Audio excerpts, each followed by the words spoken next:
presentation that will complement all three of our guest speakers today.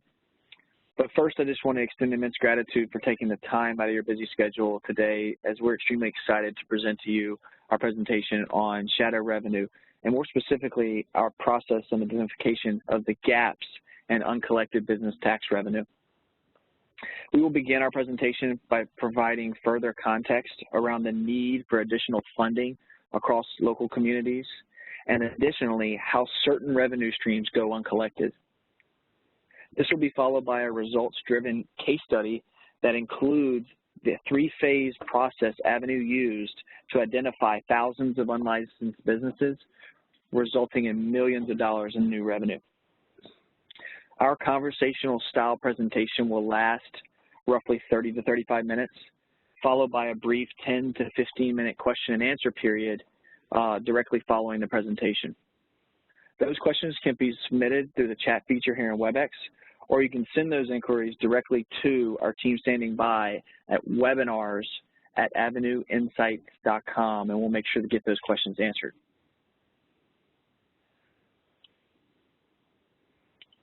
So first, my name is Brenna Middleton, Marketing Manager here at Avenue Insights and Analytics, and I'll be your host and moderator. I'll facilitate those questions. I'll make sure our panel gets those questions verbally at the end, and we'll answer those questions live, so submit those throughout or directly following.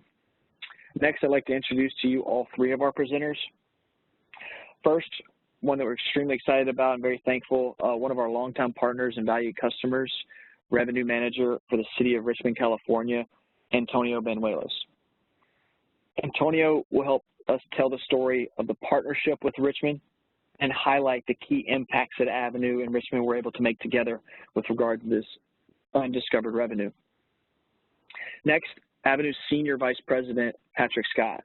Patrick brings over 20 years of direct management experience in IT operations and municipal consulting. Patrick is day-to-day operations of Avenue's East region and has successfully led partnerships to maximize state and local government revenues, increasing compliance, and expanding their tax base. Next, Avenue Vice President of Local Tax Compliance, Lisa Varelli. Lisa brings over 30 years of experience serving municipal clients. She currently leads our Local Tax Compliance Division, where she manages teams throughout the U.S. providing revenue discovery and recovery services to over 300 clients nationwide. So very briefly, our agenda for today, as we previously mentioned, we'll first identify the need for funding in local communities, and then more specifically how certain revenue streams go unidentified and therefore uncollected. And then next we'll look at the City of Richmond, California specifically, and hear how these programs that were put into place resulted in the identification of over 2,700 unlicensed businesses totaling $2.2 million in new revenue. Lastly, we will outline the three-phase process used to identify uncollected business tax and the ongoing benefits that these programs provide. Again, before we get started, the question and answer period can be accessed here in the chat feature, or send inquiries to webinars at avenueinsights.com. All right, so who is Avenue Insights and Analytics? While partnering with over 3,000 government agencies nationwide, we aim and work with state and local officials to deliver software and services that boost revenue, optimize operations, and in all, deepen community trust. Our solutions for administration and revenue enhancement enable jurisdictions to provide a truly digital government that meets expectations of the citizens, the employees, and the elected officials.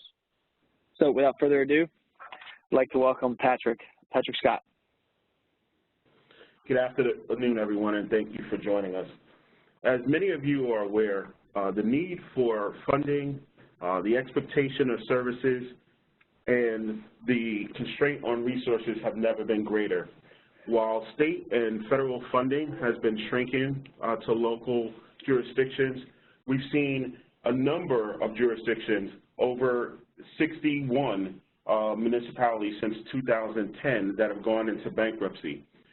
Cities have also seen slow growth in their general revenue funds to only 0.9% in 2017, while their expenditures have increased 2% over that same period.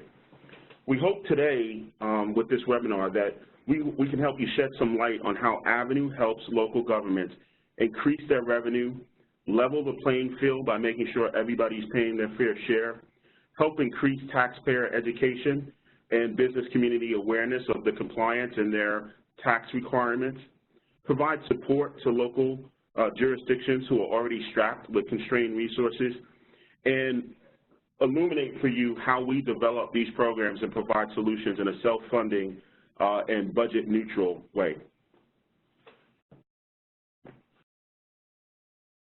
How revenue goes collected or uncollected. Whether we're talking about the transient natures of businesses today through increased mobile and virtual platforms that our businesses today operate on, or the global nature in which they have expanded their services both regionally and globally, whether we're talking about unlicensed contractors, for example, landscapers or plumbers who are operating off the radar, home-based businesses such as software developers, social media marketers, bloggers, personal trainers, the increase in rental income activity that has been supercharged by companies like Airbnb, HomeAway, or FlipKey, and the lack of just jurisdictional resources brought about on revenue constraints to be able to go after and stay on top of these changing activities in their business communities.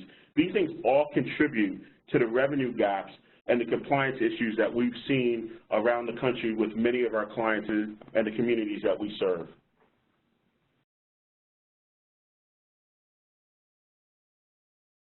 How much revenue is a municipality missing? This can vary depending on your geographical location, your business density, your resource capability, your technology platforms, the normal changes in your business cycle, and your ability to be able to apply the limited resources you have along with the limited technology to be able to go after and identify the changes in this business community over a period of time. We've seen in some cases, and you'll hear about one of them in a case study later on in our webinar, that the missed revenue in a particular tax category can be upwards of 50%. And you'll hear later on how we will be able to help you develop some insight into how much you're missing.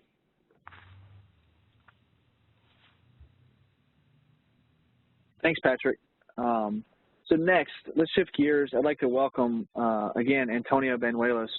Antonio, first, thanks again for joining us today. And secondly, can you begin by just telling us a little bit of background on Richmond and then further dive into the partnership and the impact that our partnership was able to make? Sure. Thanks, Brenna. And good morning, good afternoon. Again, my name is Antonio Banuelos. I'm the revenue manager, and I work in the finance department for the city of Richmond.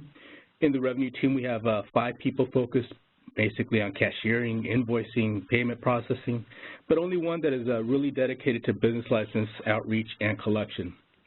City of Richmond is in the East Bay part of the San Francisco Bay Area, just north of Oakland and Berkeley, about 15 miles east of the city of San Francisco. With no traffic, it's a quick 20-minute drive, but usually more like an hour drive. Anyway, we have our own port and our own marina.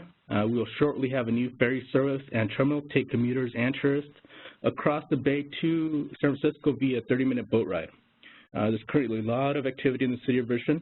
The local refinery recently completed a $1 billion modernization project. There's construction boom throughout the city for all types of structures, including industrial complexes, warehousing, apartments, and single-family dwellings. So we have a very diversified economy that's emerging from what was once a city very heavily dependent on one company.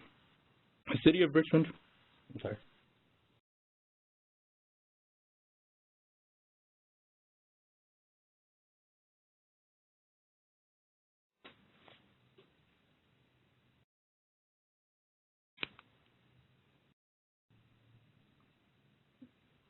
Brendan, can you go to the next slide, please? Sorry about that. City of Richmond has a population of about 105,000, and that has been fairly steady these past few decades. Although we do expect some growth with new residential developments that are currently underway.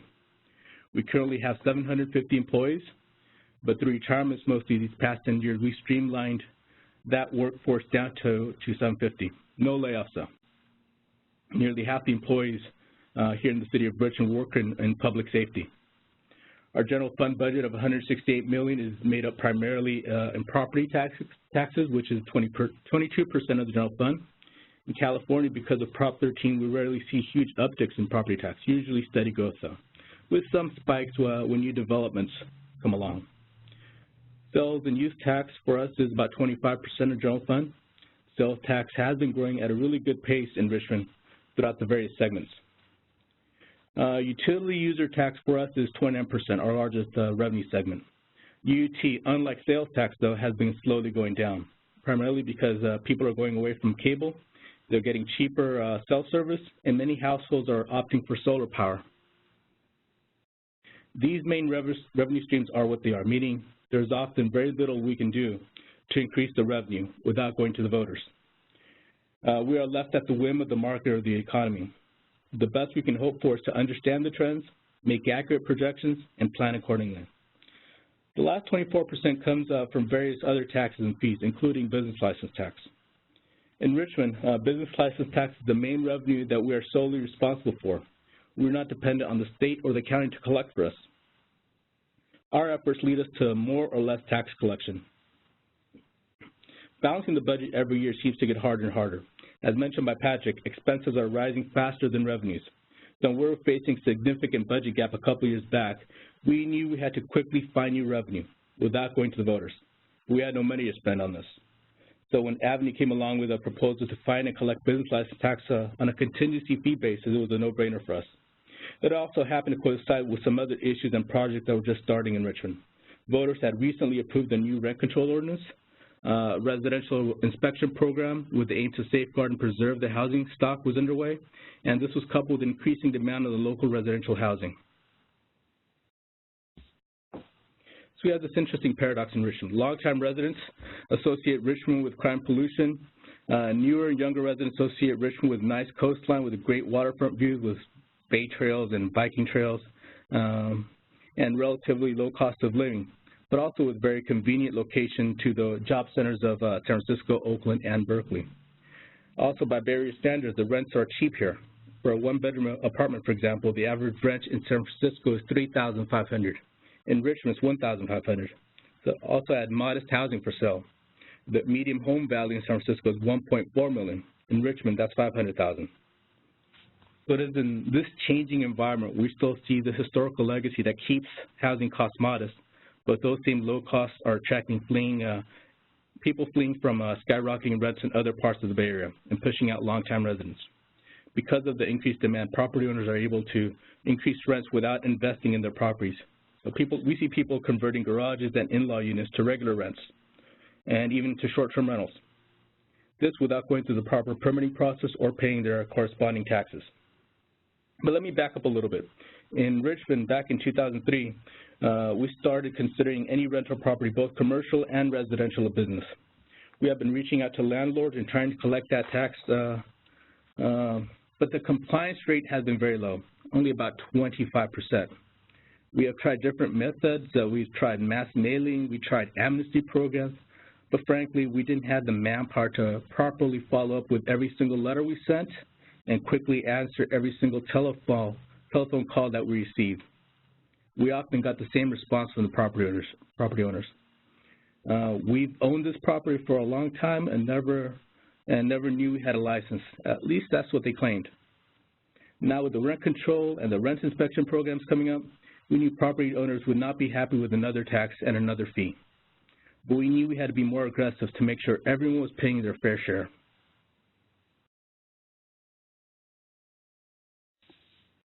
So that's when we reached out to Avenue. And once the contract was in place and the ball got rolling with Avenue, they quickly developed both the database and the form letters. The database was a listing of possible or probable businesses, including rental properties that showed up in their various databases as being possible businesses, but which didn't show up in our business license database. In the progressive form letters, Avenue included language a little more, let's say, aggressive than what we usually send. We reviewed, made suggestions, and approved all the templates for the correspondence with the potential business owners. The goal was to be clear, straightforward, and serious. The city, through Avenue, meant business. Either pay the tax or prove to us you don't own a business.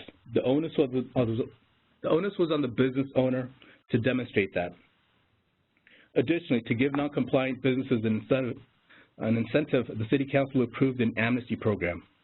Here, we waived all late fees and penalties to any business that paid the tax within a certain time frame. A lot of customers are very appreciative of this. In our case, these penalties could have been an additional 50% of the total tax.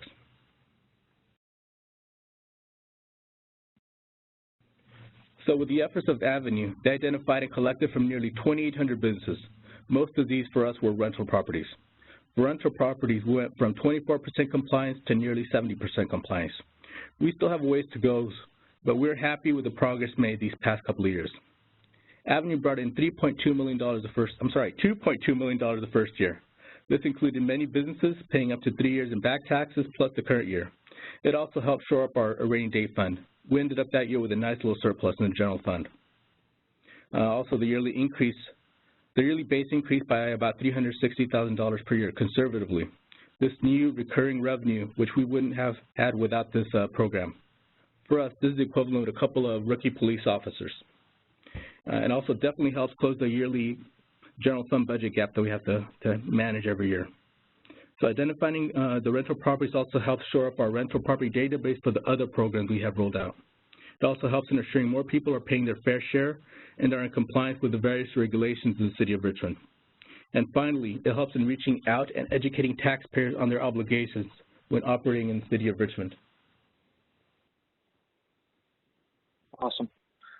Thank you, Antonio. This is very valuable overview and feedback and outline the impact that was made.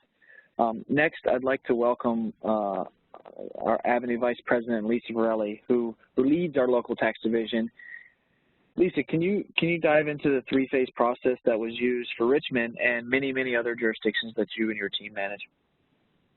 Sure, Brendan. Thank you. We implement our discovery and recovery projects in phases. Our experience shows us that this is the phased approach ensures the highest quality and results to our clients.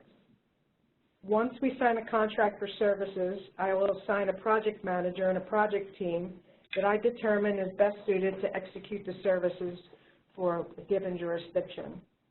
We have project managers and teams located throughout the country with experience in local tax compliance. When I assign a project manager and team, I factor in things such as location, size, the local tax structure, ordinances, and regulations. I select the Avenue project team best suited to deliver with the most experience in a given region. The Discovery Recovery project is executed in 3 phases. We begin with a preparation or setup phase that lasts about 30 days. Then we move into implementation in the testing phase for about 45 to 60 days.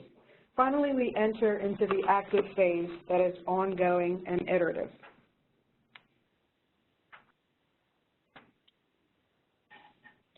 During phase 1, our project manager will be responsible for designing a plan that is focused around what is best suited for your local jurisdiction.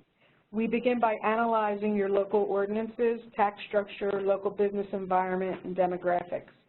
Based on that research and experience, we develop a plan of action that we believe will identify the areas of noncompliance specific to your jurisdiction.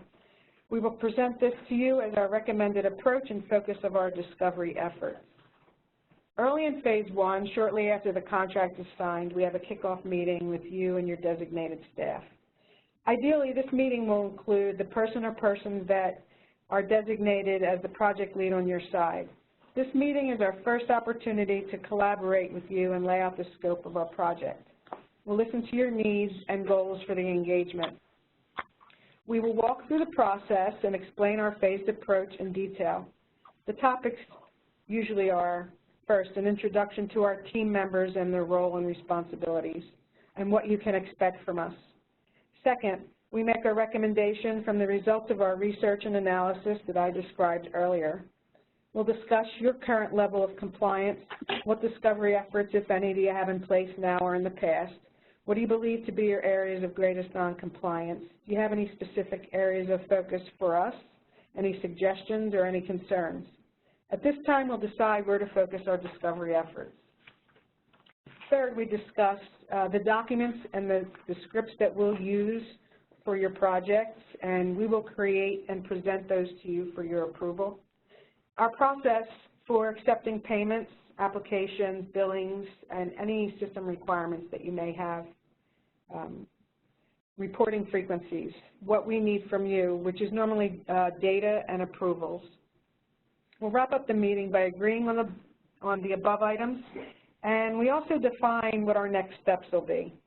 Within a few days of that meeting, we'll send you a written project plan that includes our agreed-upon plan of action and a timeline. We also send you the forms that we'll use for your project for the outreach. We proceed immediately by acquiring the necessary data. This is where we use our data analysis techniques and business intelligence tools, along with our extensive tax expertise, to compile a verified list of non-compliant businesses subject to taxation in your jurisdiction. This wraps up phase one. We strongly feel that the work that we put in and invest during this phase is critical to the success of the project.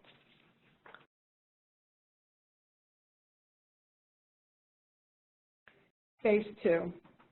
This is where we implement and test the plan. We'll select a sample set of about 100 prospects for our initial outreach. You will have the opportunity to review the first set before mailing. Shortly thereafter, we follow up with another set.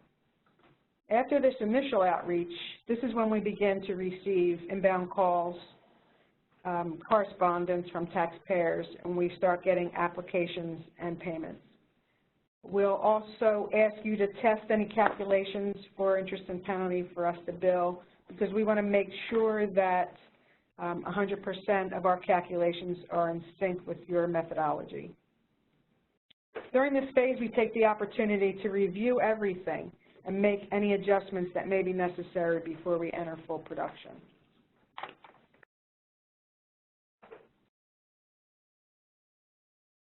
Phase three of our discovery recovery is basically our active phase. This is when the Avenue team, including the project manager and the compliance specialists and tax analysts on our side, are performing the outreach and recovery portion of the project.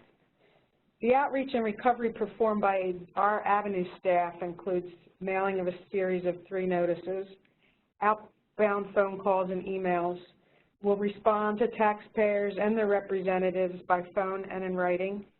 We educate and assist your taxpayers based on our knowledge of your ordinances and processes. We begin collecting payments, completed forms from taxpayers, and then we submit those funds and reporting over to the jurisdiction. We respond to your internal staff for any special requests, reporting, etc. And we have regularly scheduled project status meetings with your staff that will include our project team and our client services manager.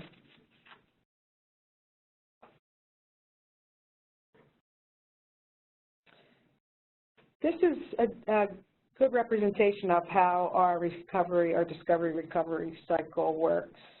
We begin with our unique ability to combine our data analytics, business intelligence, and human expertise. From here, we build your jurisdiction's business inventory and identify the non-compliant businesses based on our agreed-upon scope. Our in-house tax analysts and compliance specialists perform the outreach and education to your taxpayers and constituents specific to your local ordinances and regulations. They also receive and reconcile filings and payments to guarantee that each taxpayer is fully compliant for all back periods up to and including the current period. Once we have verified compliance, we turn everything over to the jurisdiction where you will enjoy the expanded tax revenue base on a go-forward basis.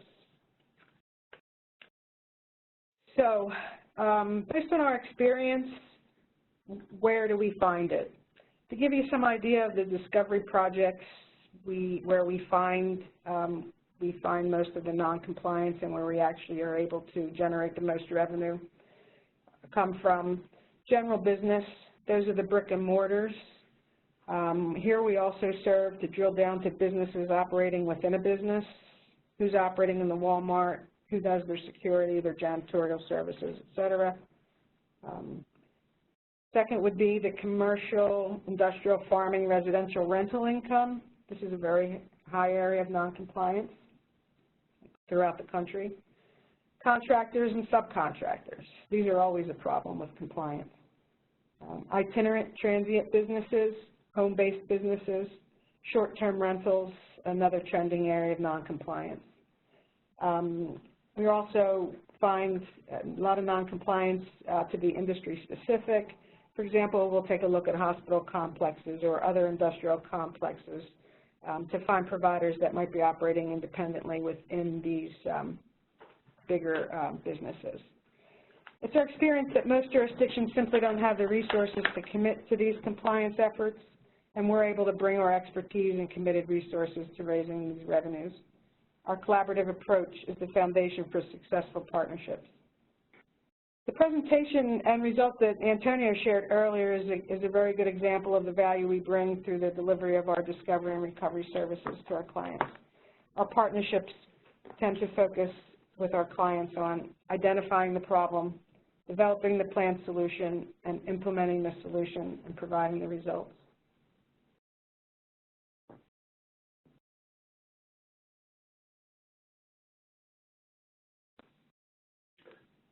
Thank you, Lisa.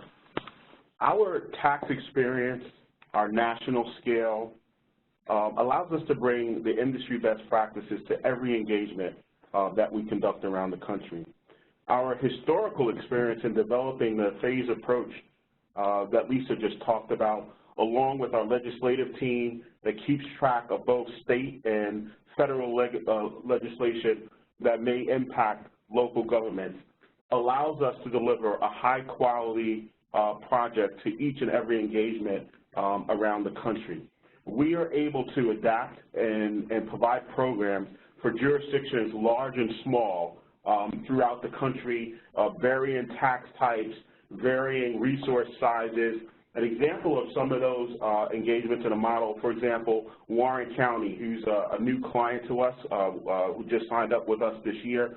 In less than 90 days, we were able to generate $140,000 of additional revenue for Warren County, which represented about 4% of this particular budget category for Warren County and their net profit stacks. We identified over 500 new or potential non-compliant businesses and have already collected from almost 300 of those businesses.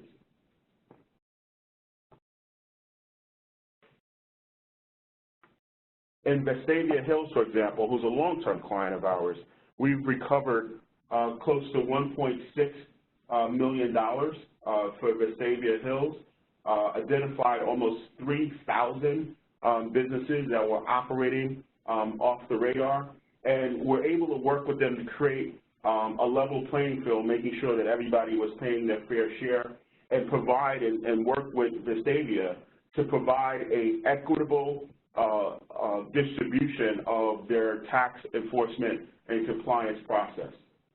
And again, this lends itself and gives us the ability to scale large and small, to handle smaller jurisdictions and towns, and even work with cities which we currently have, such as the city of LA or Philadelphia or Washington, D.C. It's this phase approach and our ability to scale and our historical expertise that allows us to handle projects of varying sizes throughout the country.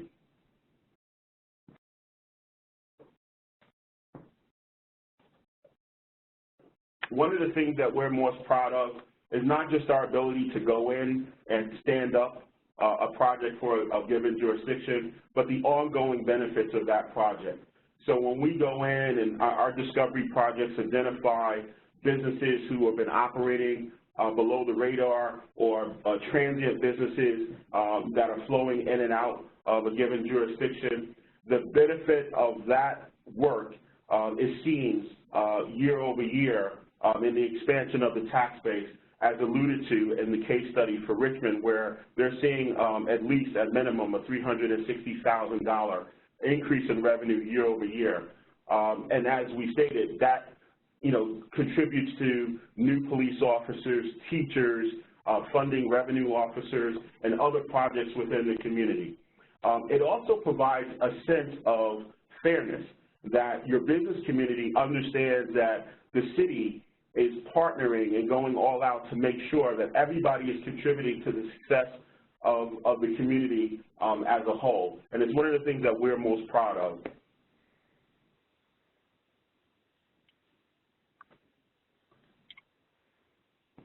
Excellent, excellent. Thank you, Patrick. Thank you, Lisa. Thank you, Antonio.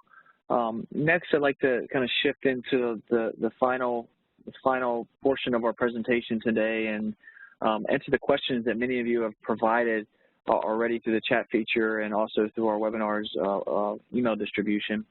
But first, before we answer the first question, I just want to remind everyone of the free assessment that we're offering today to all those that are in attendance. I'm going to give you the details on that in just a second with regard to data collection and, providing a customized free assessment of the potential uncollected business tax revenue in your jurisdiction. There's some nuances and specifics that we need with regard to your specific situation, so we're going to talk about that in just a second. But first and foremost, and this is pretty straightforward, the first question that came through, it just simply says, how much is your service? How much does this cost? So the cost of our services depends on the jurisdiction, the tax types, and the engagement on our discovery project. But all of our discovery projects are self-funding or budget neutral, so there's no out-of-pocket cost to a jurisdiction to stand up our project and work with us in a collaborative way for us to help extend your enforcement capability. So we only get paid on what we actually identify and collect for our jurisdictions. Perfect. Perfect. Okay, second one, Antonio, I believe this one was directed to you as from a personal experience. How much of your staff's time was needed through this implementation? And can you elaborate a little bit on that?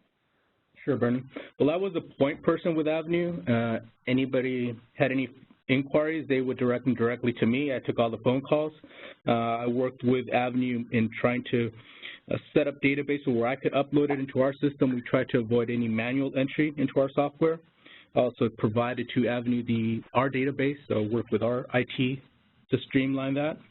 The only part other people in my staff got involved was when the business license specialist printed and mailed the business license certificate, and once in a while you had walk-up customers who want to go directly through the city of Richmond, so we treated those as new businesses.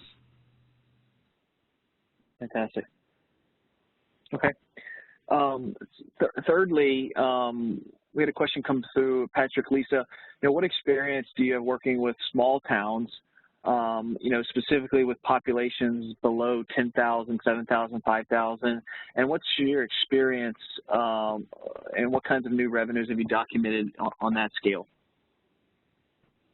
So we work with jurisdictions large and small. We have many of our clients that are actually below 10,000 in population.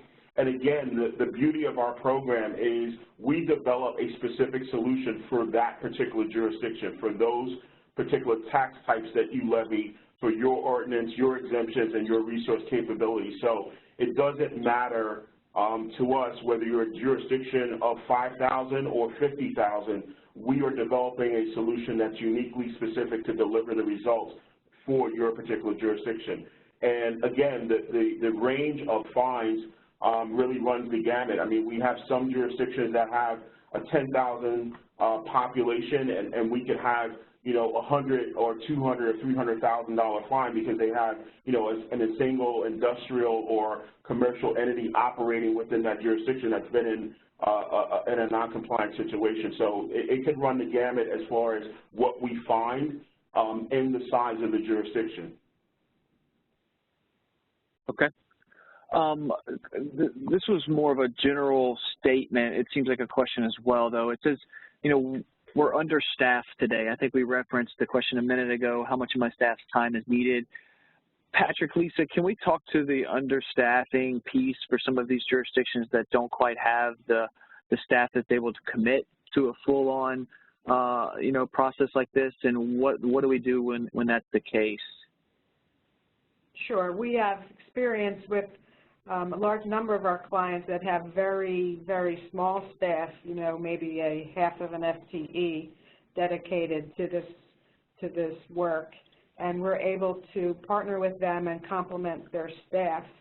I mean, realistically, we do most of the work ourselves. Our initial project setup involves limited work with the jurisdiction staff, and then we are able to, you know, we perform all the outreach, we collect all of the payments and all of the documentation, and we perform most of the work on the Avenue side. So we are able to work with jurisdictions that have very, very small or limited staff. And just to tag on to that, most of the jurisdictions, or a lot of the jurisdictions that are contracting with us, are contracting with us because they want to extend their capability to be able to generate additional revenue and increase compliance, and know that they have a smaller staff and not the ability to do that. True. Good point.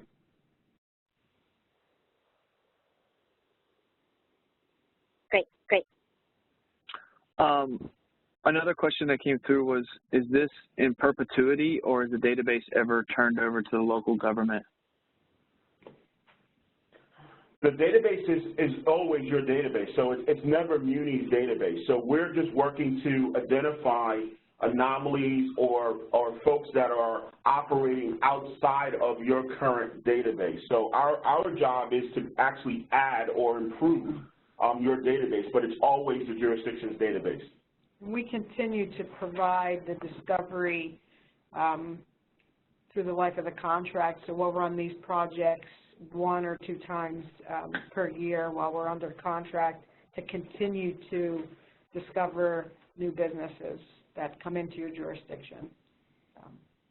Got it. Unknown to you. And additionally, you know, can we customize the level of participation in our collections, or would Avenue take over collections completely? We customize. Ideally and typically, we take all of the collection work on, and we collect all the payments and all the documentation, tax returns, applications, et cetera.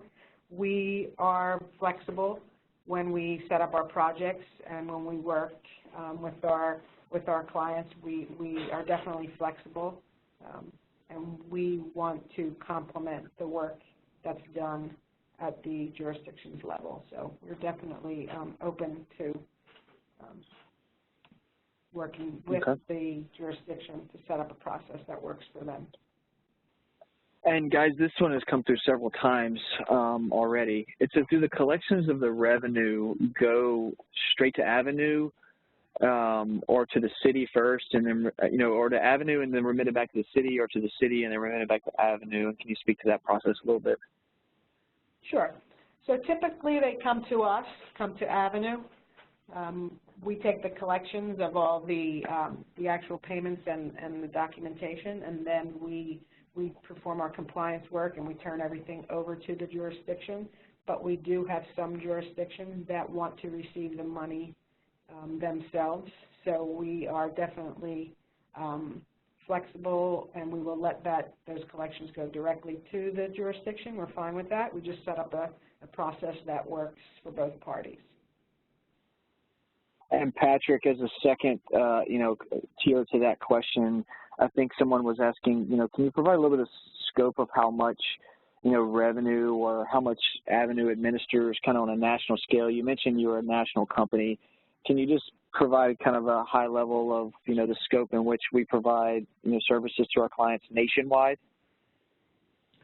So nationwide, I mean, we administer tax dollars in over $1 billion we process a year. On the discovery side, again, we discover and identify over 350 jurisdictions and upwards of $100 million of identified revenue on an annual basis for our customers. Fantastic. And then to switch gears really quickly, a question came through the email. You know, do you offer this service for delinquent property taxes? Yeah, so the way our services work, Many of our jurisdictions, when we go in to do a discovery project, will also hand us identified delinquencies, and we will fold those into our process as well and present that as a unified project plan to our customers, so we can handle both the discovery and the collection of identified delinquencies, and whether it's business taxes or property taxes, we fold that all into the same process. Awesome. Okay. Next one says, if our city or county does not currently require a business license or business tax, is that something that Avenue could help set up, or does Avenue, typically, just collect the uncollected revenues with regard to the existing tax structure? So we can go in, and we do for a number of jurisdictions, we can go in and perform an analysis of your local ordinance if you want to enact a business tax ordinance or change or update or revise your business tax ordinance. We'll go in and take a look at your current ordinance, and we'll give you a comparative analysis to your neighboring jurisdictions or other jurisdictions in your geographic location, and provide that analysis to you. That is part of our business tax services, and that is actually a fee-for-service business, so that doesn't fall under the contingency fee business. That is actually a fee-for-service business, but we do have that capability, yes. Very good. And then if you find all the non-compliers, so to speak, do you wait a year before reviewing them again, or do you hand that over to the jurisdiction, or do it 2 years? What's that process look like, Lisa? So normally when we engage, typically we run one discovery project per year or two. So we always go in and do it again in the following year, and sometimes we'll do it twice a year. It really is dependent on the jurisdictions, what we found. Sometimes we'll want to explore other project areas. So always one time for sure, and sometimes twice per year. And I was saving this one for the end because it kind of leads me into our next phase here. It says, what data is needed to identify how much my city is losing to noncompliance? And Patrick, you alluded to this earlier in our transition slide between you and Antonio. And then second part was, a couple times was asked, can you run an analysis? Well, that's exactly what we were alluding to earlier with our free assessment, so to speak.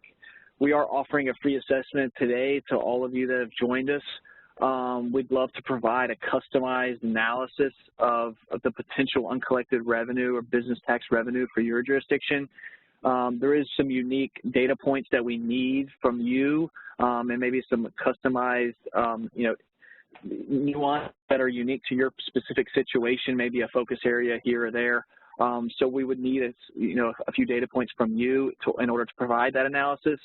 But Patrick, Lisa, can you guys just talk to what type of data is needed to identify these for a particular jurisdiction, and then can we run an analysis and what these next steps look like for those that do want that, and then we'll talk about how to initiate that analysis and get something in the works. Yeah, so for all the jurisdictions that sign up for our free assessment, our team will sit down with you. We'll identify some data points, and I'll give you examples of them. Really, it's just for example, the different tax types that you levy, the number of businesses that you administer in each of those tax types, your tax rates, the average dollar value of the collection in each of those tax types, any exemption, a cursory review of your ordinance, and your level of resources on compliance. And we'll fold that in to our meeting with you to develop an assessment and be able to give you an idea of what your potential noncompliance is in your jurisdiction for each of those tax types.